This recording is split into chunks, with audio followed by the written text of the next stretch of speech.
ಗುರುಬ್ರಹ್ಮ ಗುರು ವಿಷ್ಣು ಗುರುದೇವೋ ಮಹೇಶ್ವರ ಗುರು ಸಾಕ್ಷಾತ್ ಪರಬ್ರಹ್ಮ ತಸ್ಮೈ ಶ್ರೀ ಗುರುವೇ ನಮಃ.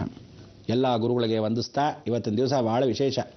ಏನಪ್ಪ ಗುರುವಾರ ವಂದಿಸ್ತಾ ಇದ್ದಾರೆ, ಇಂಥ ದಿವಸ ಅನುಗ್ರಹ ಸಿಗಬೇಕಾಗಿತ್ತು, ಆದರೆ ಮಂಗಳವಾರನೇ ನಮಸ್ಕಾರ ಮಾಡ್ಬಿಡ್ತಾ ಇದ್ದಾರೆ ಗುರುಗಳಿಗೆ ಅಂದ್ಕೊಂಡ್ರೆ, ಇವತ್ತು ದೈವಾನುಗ್ರಹ ಭಕ್ತಪ್ರಿಯರೇ ತಮ್ಮೆಲ್ಲರಿಗೂ ಇಂಥ ಬ್ರಹ್ಮಚೈತನ್ಯರ ವಿಶೇಷವಾಗಿರ್ತಕ್ಕಂಥ ಆರಾಧನೆಯೆಂದು ತಮ್ಮೆಲ್ಲರಿಗೂ ಸ್ವಾಗತ ಸ್ವಾಗತ ಸುಸ್ವಾಗತ. ಇವತ್ತು ಈ ಒಂದು ಬ್ರಹ್ಮಚೈತನ್ಯರ ವ್ರತವನ್ನು ಗುರುವಾರದ ದಿವಸನೇ ಗುರುಗಳು ನೆನೆಸ್ಕೋಬೇಕು ಅಂತಿಲ್ಲ. ಮಂಗಳವಾರ ದಿವಸ ಆರಾಧನೆ ಬಿದ್ದಾಗ, ಗುರು ರಾಘವೇಂದ್ರ ಸ್ವಾಮಿಗಳ ಆರಾಧನೆ ಸೋಮವಾರ ಬಿದ್ದಾಗ ಅಥವಾ ಗುರುವಾರ ಭಾಗ ವೈಶಿಷ್ಟ್ಯತೆ. ಮಂಗಳ ಗ್ರಹ ಅಂತಕ್ಕಂಥದ್ದು ರಾಮಕೃಷ್ಣ ಪರಮಹಂಸರು, ರಮಣ ಮಹರ್ಷಿಗಳು, ಬ್ರಹ್ಮಚೈತನ್ಯರು ಎಲ್ಲವನ್ನು ನಿರ್ವಾಣ ಸ್ವರೂಪದಲ್ಲೇ ಸಾಕ್ಷಾತ್ ಗುರು ವಂದನೆಯನ್ನು ಮಾಡ್ತಕ್ಕಂಥವರು, ಎಂದೆಂದೂ ಗುರು ಸೇವೆಯಲ್ಲೇ ಇದ್ದವರು. ಇವರನ್ನ ಆಚರಣೆ ಮಾಡ್ತಕ್ಕಂಥ ಸಾಕಷ್ಟು ಜನ ಭಕ್ತಾದಿಗಳು ಇಡೀ ಪ್ರಪಂಚಾದ್ಯಂತ ಇದ್ದರು, ಇನ್ನೂ ಮುಂದಕ್ಕೆ ಇರ್ತಾರೆ. ಯಾತಕ್ಕೆ ಅಂದರೆ ಬ್ರಹ್ಮಚೈತನ್ಯ ಮಂದಿರ ಅಂತಕ್ಕಂಥದ್ದು ಅಶಾಂತಿ ಎಲ್ಲಿರುತ್ತೆ ಶಾಂತಿ ಮೂಡಿಸ್ತಕ್ಕಂಥ ಶ್ವೇತ ವಸ್ತ್ರಾಭರಣವನ್ನು ಅವರು ತೊಡಗಿಸ್ಕೊಂಡು ವಿಶೇಷವಾಗಿ ಎಂದೆಂದೂ ನಿರ್ವಾಣ ಸ್ವರೂಪದಲ್ಲಿ ಹೋಗ್ತಕ್ಕಂಥ ಸಿದ್ಧಿಪುರುಷರು ಅಂತ ಕರಿತೀವಿ. ಇವರೆಲ್ಲ ಸಿದ್ಧಿಪುರುಷರಲ್ಲಿ ಅಪಾರ ಜೀವಗಳ ರಾಶಿಗಳಲ್ಲಿ ಪ್ರಾಣಿ ಪಕ್ಷಿಗಳು ಕೂಡ ಮಾತಾಡಿಸೋ ಸ್ವಭಾವ ಇವರಲ್ಲಿರ್ತಿತ್ತು. ಇಂಥ ಒಂದು ಮಾತಾಡಿಸೋ ಸ್ವಭಾವ, ಎಂಥ ಮೃಗಗಳನ್ನಾದರೂ ಕಲ್ಲನ್ನಾದರೂ ಮಾತಾಡಿಸೋ ಸ್ವಭಾವ ಇಂಥ ಒಂದು ಋಷಿಮುನಿಗಳದು. ಈ ಒಂದು ಋಷಿಮುನಿಗಳು ಎಷ್ಟೋ ಜನ್ಮದ ಪಾವನವಾದ ನಂತರ ನಮಗೆ ಲಭ್ಯವಾದರೆ ಬಹಳ ಸ್ವರ್ಗ ಸುಖ. ಅದಕ್ಕೆ 42 ವಿಶೇಷವಾದ ಗ್ರೇಟ್ 42 ಮಂಕ್ಸ್ ಅಂತ ಕರೀತಾರೆ. ಈ 42 ವಿಶೇಷವಾದಕ್ಕಂಥ ಆ ಋಷಿಗಳು ಏನು ಪುನರ್ಜನ್ಮ ಪುನರ್ಜನ್ಮ ಪುನರ್ಜನ್ಮ ಅಂತ ಬರ್ತಾರೆ. ಅಂಥ ಒಂದು ಜಗತ್ತಲ್ಲಿ ಆ ಅಮರರಾಗಿರ್ತಕ್ಕಂಥ ಪ್ರತಿಯೊಬ್ಬ ಮನುಷ್ಯ ಹಠಯೋಗದಲ್ಲಿ ಈಶ್ವರನ ಶಿವಭಕ್ತರು. ಇವನು ನಾರಾಯಣ ಪೂಜೆಯನ್ನು ಮಾಡ್ತಾನೆ, ನಾರಾಯಣ ಸ್ವರೂಪದಲ್ಲಿ ಇಟ್ಕೊತಾನೆ. ಬ್ರಹ್ಮ ಚೈತನ್ಯ ಬ್ರಹ್ಮ ಪೂಜೆಯನ್ನು ಮಾಡ್ತಾನೆ, ಬ್ರಹ್ಮ ಋಷಿ ಆಗ್ತಾನೆ. ಸಾಕ್ಷಾತ್ ಋಷಿ ಮುನಿಗಳಿಗೆ ವಿಶ್ವಾಮಿತ್ರ ಋಷಿ ಕರಿತೀವಿ. ಹಾಗೆ ಗಾಯತ್ರಿ ಸವಿತಾ ಅಂತೀವಿ. ದೇವತಾ ಅಂತಕ್ಕಂಥ ಅವಕಾಶ, ಗಾಯತ್ರಿ ದೇವತಾ ಬ್ರಹ್ಮ ಸ್ವರೂಪದಲ್ಲಿರತಕ್ಕಂಥ ಬ್ರಹ್ಮಚೈತನ್ಯರು ಇವರಿಗೂ ನಾನಾ ರೀತಿಯಾದ ಕತೆ ಸಾರವನ್ನು ಎಷ್ಟು ಸರಳ ಜೀವಿ ಅಂದರೆ ಅಷ್ಟು ಚೆನ್ನಾಗಿ ಎಲ್ಲರನ್ನೂ ತೋರ್ಪಡ್ತಕ್ಕಂಥ ಅವಕಾಶ, ಜಾಗಗಳನ್ನು ತೋರಿಸ್ತಕ್ಕಂಥ ಅವಕಾಶ, ಈ ಜಾಗದಲ್ಲಿ ಭಗವಂತ ಇದ್ದಾನೆ ಅಂತ ದರ್ಶನ ಮಾಡ್ತಕ್ಕಂಥ ಅವಕಾಶ, ಪ್ರಾಣಿ ಪಕ್ಷಿಗಳು ಕೂಡ ಭಗವಂತ ಇದ್ದಾನೆ ಅಂತ ಲೋಕಕ್ಕೆ ತೋರಿಸೆ ಇಂಥ ಒಂದು ಬ್ರಹ್ಮಚೈತನ್ಯರು. ಈ ಬ್ರಹ್ಮಚೈತನ್ಯ ನಮಸ್ಕಾರ ಮಾಡ್ತಾ ಇವತ್ತಿನ ದಿವಸ ಸ್ಮಾರ್ಥ ಏಕಾದಶಿ ಅಂತಕ್ಕಂಥ ವಿಚಾರ. ಶಂಕರಾಚಾರ್ಯರು ಏಕಾದಶಿ ಅಂತಕ್ಕಂಥ ಮಹಾವಿಷ್ಣು ಸ್ವರೂಪದಲ್ಲಿ ಸಾಕಷ್ಟು ಜನ ಏಕಾದಶಿನ ಆಚರಿಸ್ತಾ ಬಂದರು, ಶ್ರೀ ವೈಷ್ಣವರು. ಅದಕ್ಕೆ ಶಿವಭಕ್ತರೆಲ್ಲರೂ ಆಚರಿಸ್ತಕ್ಕ ಸ್ಮಾರ್ಥ ಏಕಾದಶಿಯನ್ನು ಅಂದಿನಿಂದ ಶಿವಶ್ಚ ಹೃದಯಂ ವಿಷ್ಣು ವಿಷ್ಣುಶ್ಚ ಹೃದಯಂ ಶಿವ ಅಂತೇಳಿ ಈ ಒಂದು ಬಾಂಧವ್ಯವನ್ನು ಅಂದಿನ ಕಾಲದಿಂದ ಇಂದಿನ ಕಾಲದವರೆಗೂ ಇರತಕ್ಕಂಥ ಆದಿಶಂಕರಾಚಾರ್ಯರು ಸ್ಮಾರ್ಥ ಏಕಾದಶಿ ಅಂತ ಕರೆದ್ರು. ಏನಕ್ಕೆ ಅಂದರೆ ಕಾಯ ವಾಚ ಮನಸ್ಸ ಭಗವಂತನ ನೆನೆಸ್ಕೋ ಅಂತ. ಪ್ರದಕ್ಷಿಣೆ ಹಾಕಬೇಕಾದ್ರೆ 3 ಪ್ರದಕ್ಷಿಣೆ, ಹಣೆಗೆ ವಿಭೂತಿ ಧರಿಸಿದ್ರೆ 3 ವಿಭೂತಿ ಪಟ್ಟೆಗಳಾಗಿರ್ತಕ್ಕಂಥ ಕಾಯ ವಾಚ ಮನಸ್ಸ. ಈ ಸ್ಮರೇಮಿ ಅಂದರೆ ವಾಯುರ್ ಅನಿಲಂ ಅಮೃತಂ ಅಭೇದಂ ಭಸ್ಮಾಂತಕಂ ಇದಂ ಶರೀರಂ. ಎಂದೆಂದೂ ಈ ಭಸ್ಮವಾಗ್ತಕ್ಕಂಥ ದೇಹವನ್ನು ಸ್ಮರಣೆ ಮಾಡ್ಕೊತಾ ಇದ್ರೆ ಜೀವನ ಪರ್ಯಂತ ಮನುಷ್ಯ ಜೀವನ ಇಷ್ಟೇ.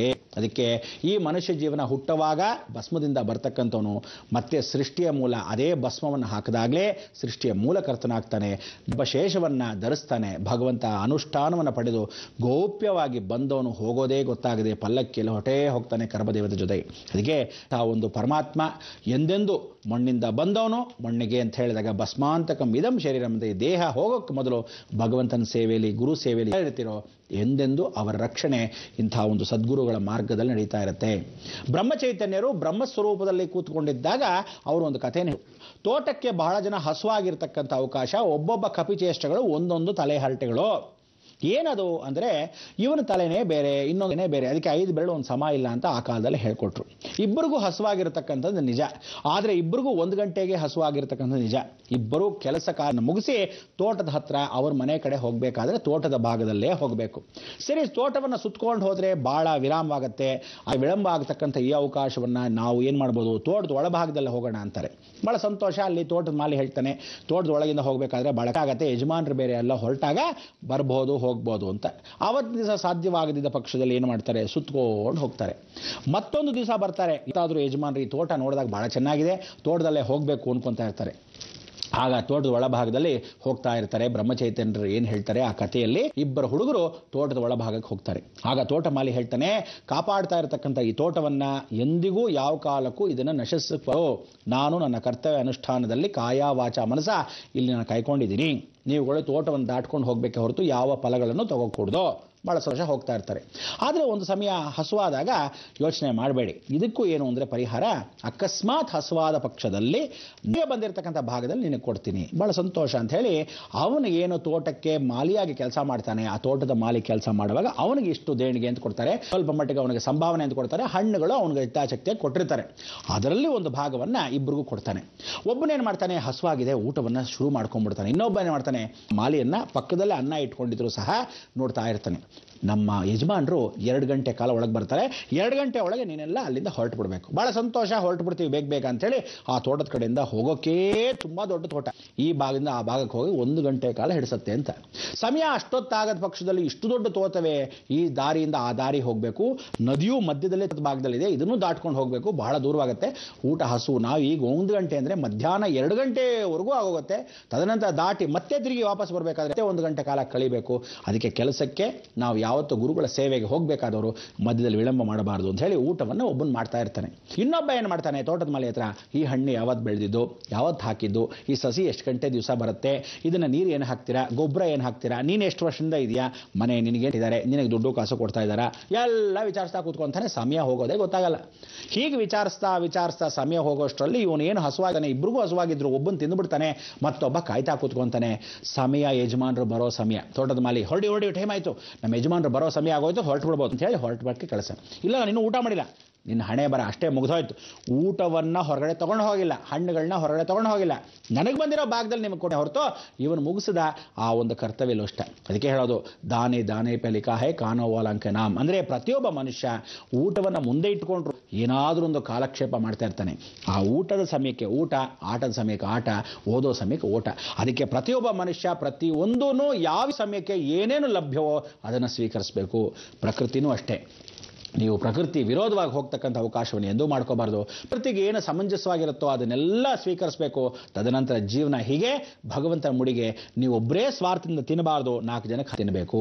ಆಗ ಏನು ಮಾಡ್ದ, ಆ ಫ್ರೆಂಡ್ ಆಗಿರ್ತಕ್ಕಂಥ ಸ್ನೇಹಿತ ಆಗಿರ್ತಕ್ಕಂಥ ತನ್ನ ಭಾಗದಲ್ಲಿ ಆ ಮಾಲಿ ಕೊಟ್ಟಿದ್ದನ್ನ ಇವನು ಇನ್ನೊಂದು ಅರ್ಧ ಭಾಗ ಎತ್ತಿಟ್ಕೊಂಡು ಬಿಡು, ಯೋಚನೆ ಮಾಡಬೇಡ, ನನ್ನ ಭಾಗದಲ್ಲಿ ನೀನು ಉಳಿಸಿದ್ದೀನಿ, ಅವನು ಕೊಡದೇ ಇದ್ರೂ ಪರವಾಗಿಲ್ಲ ಅಂತ ತಾನು ತಿಳಿಸ್ಕೊಂಡ.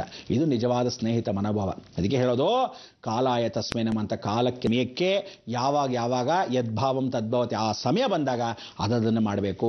ನಿದ್ದೆ ಸಮಯಕ್ಕೆ ನಿದ್ದೆ ಮಾಡಬೇಕು, ಊಟದ ಸಮಯಕ್ಕೆ ಊಟ ಮಾಡಬೇಕು. ಹೀಗೆ ಜೀವನ ಆ ಸಮಯ ಒಂದು ಸಲ ಹೊಟ್ಟೋದ್ರೆ, ಯಾರು ಸಮಯ ಅನ್ನೋ ಡಿಸಿಪ್ಲಿನ್ ಮಾಡದೇ ಇದ್ದ ಪಕ್ಷದಲ್ಲಿ ಎಲ್ಲ ಕಾರಣಕ್ಕೂ ಎಲ್ಲವೂ ನಶಿಸೋಗುತ್ತೆ, ಸಮಯವೆಲ್ಲ ವ್ಯರ್ಥವಾಗೋಗುತ್ತೆ. ಜೀವನದಲ್ಲಿ ನಾವು ಕಳ್ಕೊಳ್ಳೋದು ಸಾಕಷ್ಟು. ಅದಕ್ಕೆ ಎಷ್ಟೋ ಜನ ಯಶಸ್ಸು ಕೀರ್ತಿಯ ಹಾದಿಗಳಿರೋರು ಯಾವ ಕಾಲಕ್ಕೂ ಸಮಯ ವೇಸ್ಟ್ ಮಾಡ್ತಾ ಇರಲಿಲ್ಲ. ಇವತ್ತು ದೊಡ್ಡ ಮಾನ್ಯಗಳಾಗಲಿ, ದೊಡ್ಡ ರಾಜ್ಯರಾಗಲಿ, ಎಲ್ಲರೂ ವಿಶೇಷವಾಗಿರ್ತಕ್ಕಂಥ ಸರ್ಕಾರದವರಾಗಲಿ ಯಾವ ಕಾಲಕ್ಕೂ ಸಮಯವನ್ನು ವ್ಯರ್ಥ ಮಾಡಿದ್ರೆ ಜೀವನ ಪೂರ್ತಿ ಹಾಳು ಅಂತ ಈ ಮುಖಾಂತರ ತಿಳಿಸ್ತಾ, ಈ ಬ್ರಹ್ಮಚೈತನ್ಯರು ಹೇಳಿರ್ತಕ್ಕಂಥ ಈ ಸಮಯ ಪ್ರಜ್ಞೆಯನ್ನು ಪ್ರತಿಯೊಬ್ಬ ಮನುಷ್ಯನೂ ಪಾಲಿಸ್ಕೊಂಡ್ರೆ ಜೀವನದಲ್ಲಿ ಉತ್ತಮ ಅಂತ ಅವರ ಒಂದು ಕಥಾಸಾರದಲ್ಲಿ ಹೇಳಿರ್ತಕ್ಕಂಥ ನೀತಿ ಪಾಠ ಚಿಕ್ಕ ಬಾಲಕರಿಗೆ.